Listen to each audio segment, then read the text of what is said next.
Isang karangalan para sa ating advocacy.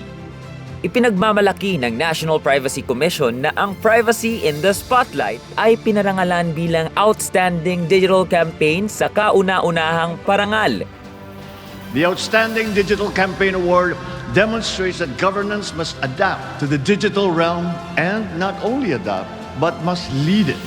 Because these campaigns transform screens into platforms of empowerment.